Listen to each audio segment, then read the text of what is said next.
Picture this exact moment. Friday, October 7th, 1994, 7:42 p.m. Suburbia, USA. One family secretly controls America's weekend ritual. 9,000 stores glowing nationwide. $6 billion revenue. $800 million annual profit from late fees alone. One movie rented every single second across the planet. Blockbuster wasn't just a company. It was Friday night church, birthday party salvation, date night destiny. The Huizenga family didn't just own stores, they owned memories. Then, March 29th, 2000, for 17 p.m., Netflix CEO Reed Hastings walks into Blockbuster headquarters. He offers to sell his entire struggling startup for $50 million cash. The room erupts in laughter. "You're a niche mail-order service," they say. Wayne Huizenga watches silently from the back. By 2010, every single store shuttered. $1 billion debt. Viacom dumps stock. Last store closes 2019 to national tears. But here's the secret Wall Street never understood. Pause. Voice builds with revelation. While Blockbuster burned to ashes, that same Dutch immigrant family quietly built a $70 billion empire. AutoNation. Waste management billions. Private family jets. Compounds across 3 states. Foundations that shaped presidents. This is the classified story of the Huizenga dynasty. How one family turned corporate apocalypse into immortality. How they lost $6 billion, but gained eternal legacy. Stay exactly where you are. Their 10 unbreakable family codes will change your dynasty forever. Picture this. February 17th, 1926. A rusty steamship groans into Port Everglades, Florida. 847 Dutch immigrants stumble down wooden gangplanks. Seasick, exhausted, broke. Passenger number 847 steps onto American soil for the first time. Harry Huizenga, 23 years old, 5 foot 6 inches tall, dirt under his fingernails. Dairy farmer from Friesland, Holland. In his worn coat pocket, $92. Every penny his family had scraped together across 3 generations. In his calloused hand, one wooden suitcase stamped groaning it. In his immigrant heart, one unshakable belief. America rewards builders, not beggars, not complainers, builders. He spoke 0 English. He knew absolutely no one. He had no job waiting, no family connections, no safety net, no backup plan, just $92 and immigrant hunger. The kind of hunger Wall Street billionaires born with trust funds will never understand. The kind of hunger that wakes you up at 4 a.m. without an alarm clock. The kind of hunger that turns swamps into kingdoms. First American bed, concrete floor, migrant labor camp. Ceiling leaked every time Florida thunderstorms rolled through. Mold growing in corners. Rats scratching behind walls. First American job? Dragging trash cans through mangrove swamps at sunrise. 25 cents per hour. Before minimum wage. Before labor laws. Before anyone cared if you lived or died. Imagine this for a moment. 5 a.m. 100-degree heat even at dawn. Humidity so thick you could drink the air. Sweat soaking through your only shirt before breakfast. Alligators watching from canal banks. Yellow eyes tracking your every move. Mosquitoes feasting on your ankles, neck, arms. Sewage and garbage mixing with your sweat. Your hands bleeding from broken glass hidden in trash bags. Your back screaming from lifting bins that weigh more than you do. Your lungs burning from the stench of rotting food in Florida heat. Most men would have quit by lunch. Most men would have bought a return ticket to Holland by sunset. Most men would have broken, Harry Huizenga bought a kerosene lantern instead, because every single night, after 12-hour shifts dragging other people's filth, after alligators and mosquitoes and humiliation, after American foremen screamed at him in English he couldn't understand, Harry sat alone under that flickering kerosene flame and taught himself English. From Sears Roebuck catalogs, mail-order catalogs, the only books he could afford, free at the post office. Friday, a tour, wash, ing ma chine, to immobile. His dirty, bleeding finger traced each word, ink smudging from sweat, pages torn from exhaustion and frustration. And late at night, when the camp finally fell silent, when the alligators settled into the swamp water, when even the mosquitoes stopped their assault, Harry whispered his promise to the darkness, to the concrete floor, to himself, to the America that hadn't noticed him yet. We build things that last. 1927. One garbage route. Harry drags trash cans alone. $92 becomes $140. Then $200. 1928. Two garbage routes. Harry hires his first employee, another Dutch immigrant, pays him fair wages, teaches him English at lunch breaks. 1930. Five garbage routes. Harry buys his first truck. Used. Barely runs. But it's his. No loans. Cash purchase. 1935. 15 trucks. 23 employees. All Dutch immigrants. All hungry. Evergreen Park Sanitation Company Incorporated. Not glamorous. Not sexy. Not what people brag about at parties. But profitable. Predictable. Unstoppable. October 8th, 1938. Back office of Evergreen Park Sanitation. Trash trucks rumbling outside. Harry's wife, Joan, screams in labor. No hospital. No doctors. Midwife only. Can't afford anything else. 8 pounds, 4 ounces. Wayne Huizenga enters the world. His first crib? Wooden shipping crate labeled Industrial Cleaning Supplies. His first blanket? Company ledger pages when clean blankets ran out. His first toy? A broken trash compactor gear his father gave him. His first words? Not mama. Not dada. Dump truck. By age 8, Wayne was folding promotional flyers for trash routes. Door to door after school. No allowance. Just duty. By age 12, Wayne was driving the company truck through Fort Lauderdale rush hour traffic. Illegally. No license. Didn't matter. Routes needed covering. Most parents would call this child labor. Harry called it education. 1952. Wayne is 14 years old. Harry brings him to a junkyard to sell scrap metal. Teaching moment. The dealer circles the truck, kicks tires, spits tobacco juice, squints at Harry with contempt. $75 for the load. Harry doesn't even blink. $125. The dealer laughs. Belly laugh. Slaps his knee. Harry, you're out of your damn mind. 75 is generous. Take it or leave it. Harry turns to 14-year-old Wayne. Load it back up, son. They start throwing scrap back onto the truck. Metal clanging. Dust rising. The dealer's smile fades. Wait. Okay. $90. Final offer. Harry keeps loading. Doesn't even look up. Fine. Jesus Christ. $100. $100. That's it.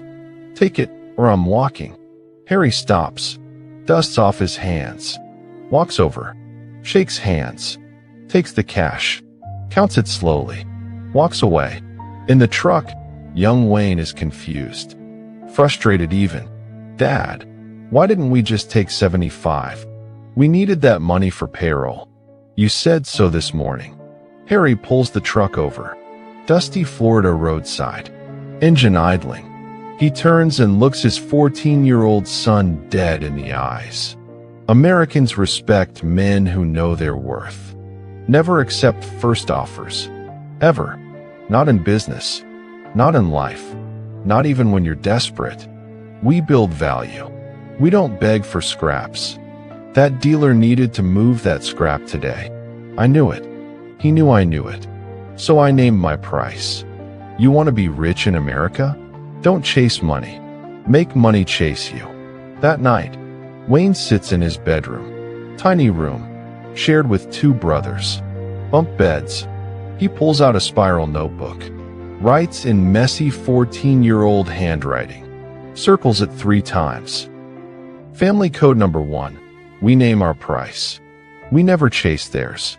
This single lesson, from a junkyard argument over $50, would build a multi-billion-dollar dynasty. This code, passed from immigrant father to American son, would shape corporate history. Fast forward, 1958. Wayne is 20 years old. Married. Broke. He walks into his father's office. Hat in hand. Literally. Dad, I need $500. Harry looks up from paperwork. Weathered face. 61 years old now. Tired eyes. What for? My own garbage truck. I want to start my own routes. Build my own company. $500. In 1958 money, that's over $5,000 today. For Harry, that's his entire life savings. Every penny not tied up in the business. His retirement. His safety net. Most fathers would lecture about patience. About working your way up. About learning the business first. Harry opens his desk drawer. Pulls out a metal cash box. Counts out $500 in small bills. Slides it across the desk. Name your price, Wayne. Never chase theirs. Wayne buys his first garbage truck. Used. Dented. Barely runs. But it's his. No loans. No investors. Cash purchase. His wife Marty types invoices on their kitchen table. She's 8 months pregnant with Wayne Jr. Morning sickness between balance sheets. Swollen ankles while stapling contracts. 3-year-old Scott sits on the floor, gluing address labels on envelopes. His tiny fingers sticky with paste. Getting more glue on himself than the envelopes. Baby Pamela sleeps in an empty invoice box. No crib yet. Can't afford one. Cardboard works fine. This is how empires are actually built. Not in boardrooms with mahogany tables. Not with venture capital and pitch decks. Not with Harvard MBAs and consultant reports. In kitchens. With pregnant wives typing through contractions. With toddlers as unpaid labor. With babies sleeping in cardboard boxes. With one used truck and immigrant hunger. Wayne doesn't complain. Marty doesn't complain. The kids don't know any different. They just build. 1 truck becomes 3. 3 becomes 8. 8 becomes 25. 25 becomes a fleet across 3 counties. 1962. Wayne is 34 years old. He takes the company public. Waste Management Incorporated. New York Stock Exchange. The Huizenga family wakes up millionaires overnight. From cardboard boxes to Wall Street in 4 years. Neighbors stare through windows. Curtains twitching. Whispers at Sunday church service. The Huizengas, the trash people, they're rich now. That Sunday dinner? Still pot roast. Still around the kitchen table. Still no champagne. Still paper napkins. Because Harry's voice still echoed. We build things that last. Money is the score. Mission is the game. 1968. Wayne gathers his children around the oak dining table. Not the kitchen table anymore. They'd upgraded. Wayne Jr., 6 years old. Scott, 4 years old. Pamela, 2 years old. Wayne spreads profit and loss statements in front of them. Numbers they can't understand yet. Charts they can't read. Financial terms beyond their vocabulary. And he delivers the speech that would define 3 generations. Pause, speaking as Wayne, firm but loving. Listen to me. All three of you. Money comes. Money goes. What stays? Family. Family meetings. Every Sunday. No matter what. No exceptions. Ever.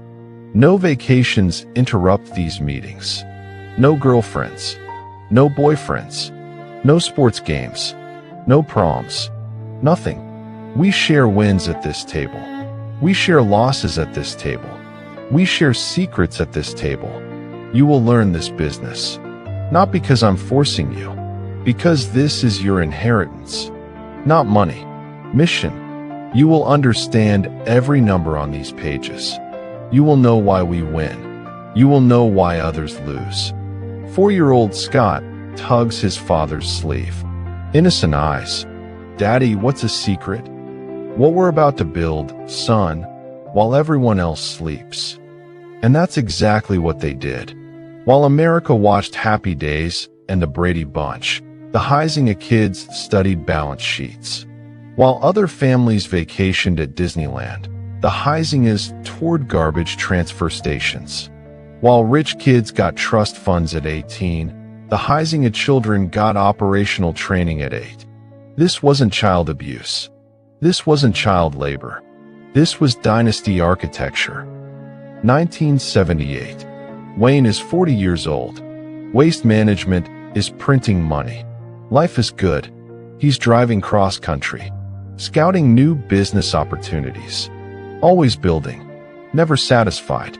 Dallas, Texas. He stops for gas. Has 2 hours to kill before a meeting. Wanders into a strip mall to grab coffee. Sees a tiny store. Blue and yellow sign. Blockbuster video. Curiosity. He walks in. Inside, it's chaos. Beautiful chaos. Families streaming in. Kids running to candy racks. Teenagers eyeing new release walls. Parents negotiating with crying toddlers. Wayne stands in the corner. Just watching. Observing. Calculating. Owner walks over. David Cook. Software entrepreneur. Friendly smile. Can I help you find something? Wayne ignores the question. How many customers per day? David, confused.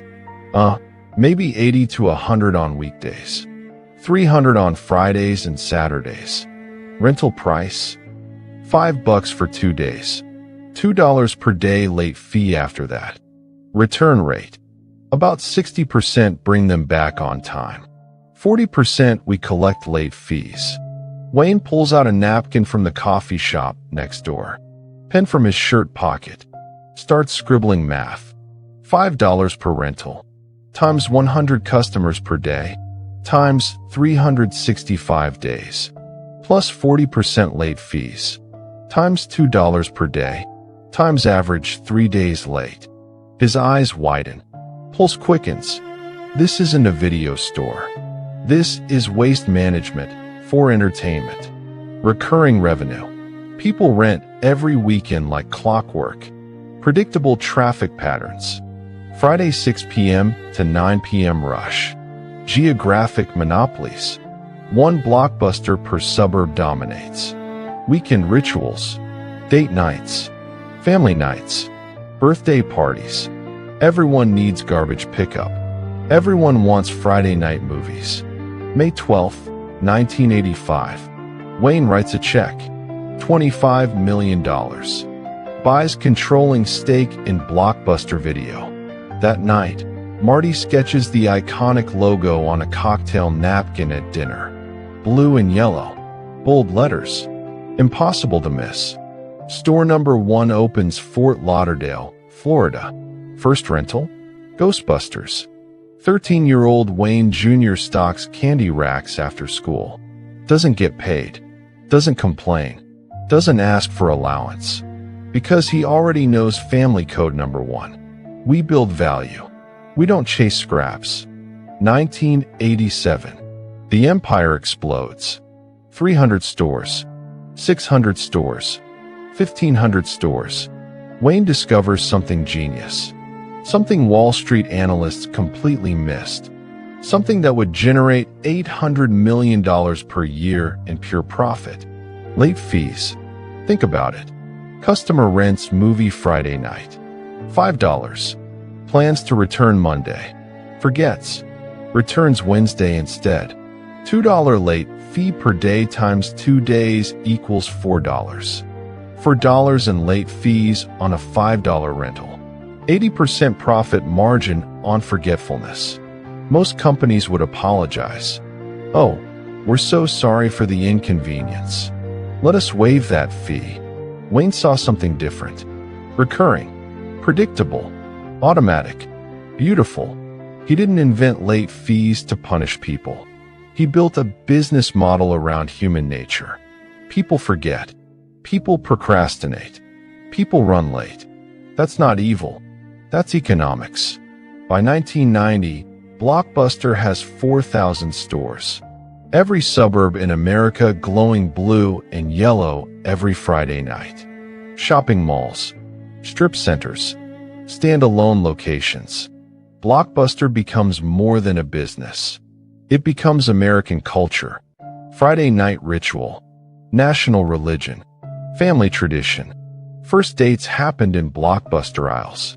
Birthday parties started with Blockbuster stops. Snow days meant Blockbuster marathons. The Huizenga family didn't just own stores. They owned memories. They owned American weekends. They owned childhood nostalgia that would last generations. The family compound? Still modest. 8,000 square feet. Not 80,000. Sunday family meetings? Still happening. Now including college-age executives analyzing quarterly reports. Wayne Jr., now 22, runs Southeast Regional Operations. Scott, 20, manages franchise development. Pamela, 18, handles vendor negotiations. Dynasty doesn't need mansions. Dynasty needs discipline. 1998. First crack in the empire. DVDs hit consumer market. $20 per disc. VHS tapes cost $90. This changes everything. Cheaper inventory costs. Smaller storage space. Better picture quality. No rewinding. Sunday family meeting. October. Scott reports from California operations. There's a startup in Silicon Valley. Strange business model. They're mailing DVDs to people's houses. Subscription service. No late fees. Return whenever you want. They're losing money. Hemorrhaging cash. Desperate for funding. Companies called Netflix. The room erupts in laughter. Wayne Jr. literally slaps the table. Mail order movies? That's our competition. People want instant gratification, not waiting 3 days for mail. Pamela shakes her head. No late fees. How do they make money? Scott shrugs. They don't. They're burning through venture capital. But Wayne doesn't laugh. He sits at the head of the table, staring into the fireplace, silent, because immigrant hunger taught him something the Harvard MBAs missed. The biggest threats don't announce themselves with trumpets. They creep quietly through mail slots. They hide behind laughter. They disguise themselves as jokes, until they're not jokes anymore. We prepare for what comes after Netflix. Scott frowns. After? Dad, they're the only competition. Wayne turns from the fire, looks his children in the eyes. Harry taught me something in a junkyard when I was 14. We build things that last. Blockbuster might not last forever. Nothing does. But the Huizenga dynasty? That's forever. Tomorrow, we face our greatest test. Finish your plates. We prepare tonight. The next day would change everything. $50 million. One meeting. One decision. That the world would call the biggest business mistake in history. But was it really a mistake? Or was it exactly what Wayne intended all along? Chapter 2 will reveal the truth Wall Street never understood. March 29, 2000. For 17 p.m. Blockbuster World Headquarters, Dallas, Texas. 39-year-old Reed Hastings walks into the boardroom, laptop clutched tight, tie slightly loose. His startup is burning $50,000 every single day. 300,000 subscribers sound impressive, until you realize he's losing $5 per customer every month. Venture capital is drying up. Servers are crashing. The bank account is bleeding. 12 Blockbuster executives sit around the table, polished, confident. CEO John Antioco sits at the head, arms crossed. Reed opens his laptop. The growth chart shows red numbers everywhere. He clears his throat. Gentlemen, I'll be direct. We'll sell you Netflix for $50 million. Complete buyout. Technology, subscriber base, DVD library. Done deal. Silence hangs in the air. Then smirks spread across the table. John Antioco leans forward. Reed, let me be honest with you. You're a niche mail-order service. Americans want instant gratification. They want to drive to Blockbuster, browse the new release wall, feel the movie box in their hands, pick up popcorn and candy. Your model violates basic human nature. The room erupts in laughter. Executives exchange looks of disbelief. At the back, Wayne Huizenga doesn't laugh. He simply watches. Antioco stands and extends his hand. Thanks for coming, Reed. Good luck with your little experiment. Reed packs his laptop and leaves without another word. Inside the room, celebration begins. They believe they've just dismissed a failed idea. They have absolutely no idea what they've just done. That same evening, at the Huizenga family compound in Sea Ranch Lakes, Florida, an emergency family meeting is called. Dinner sits untouched. Wayne enters, removes his jacket, and sits down slowly. John Antioco called me from the car. They laughed Reed Hastings out of Dallas. $50 million for Netflix, gone. His son reacts immediately. Dad, we should have bought it. $50 million is nothing. Wayne raises one hand, silencing the room. We don't buy failing companies. But listen carefully. This isn't about Netflix. This is about what Netflix represents. He explains that the world changed inside that boardroom. Physical media is dying. Digital is rising. And Blockbuster is fighting the last war. He sketches two columns, Blockbuster revenue and AutoNation revenue. Two paths exist now. Fight Netflix head-on, pour billions into dying technology, and lose spectacularly, or let Blockbuster burn while we build forever. He points toward industries that never disappear: cars, real estate, waste management, marine dealerships, foundations. These are things people need eternally. He assigns futures around the table: leadership, expansion, legacy building. The family raises coffee mugs, not champagne. Determination settles across their faces. On the whiteboard, Wayne writes, Family code number 2. When the world says charge forward, wise families step back. Wall Street charges into battles. Dynasty families step away from them. Wall Street sees Netflix as a threat to destroy. The Huizenga family sees Netflix as a distraction. By 2004, Blockbuster finally launches DVD by mail, 4 years too late. Customers are confused. Returns pile up. The system struggles. Meanwhile, AutoNation stock surges. Wayne Jr. leads explosive growth before the age of 25. Scott builds a multi-billion-dollar marine dealership empire. Pamela quietly expands the family foundation, funding schools without publicity. Publicly, Blockbuster bleeds.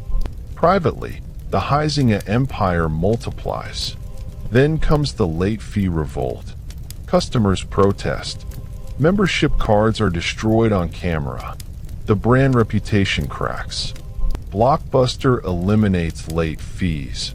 and instantly loses hundreds of millions in revenue. The stock collapses further. Leadership fractures. Debt mounts. By 2005, Antioco is removed. Viacom exits. The storm intensifies. By 2007, Netflix surges past 7 million subscribers. Blockbuster's recovery efforts fail. Debt grows past $1 billion. Wall Street begins writing the obituary. At a final family meeting, Wayne stands at the head of the table. Tomorrow, Blockbuster files Chapter 11 bankruptcy. The world will see failure. We see freedom. Around him, the next generation reports growth. AutoNation expanding, Marine Holdings scaling, philanthropy reaching millions. On September 14, 2010, Blockbuster files for bankruptcy. The world mourns a fallen giant. But while Wall Street counts losses, the Dynasty counts expansion. Billions lost in one legacy business. Many more billions gained across diversified empires. That is not simply failure. That is strategic retreat. Family Code number 2 proved itself. When the world screamed, "Save Blockbuster," they built elsewhere. When competitors fought over dying stores, they invested in industries with permanent demand. When panic spread,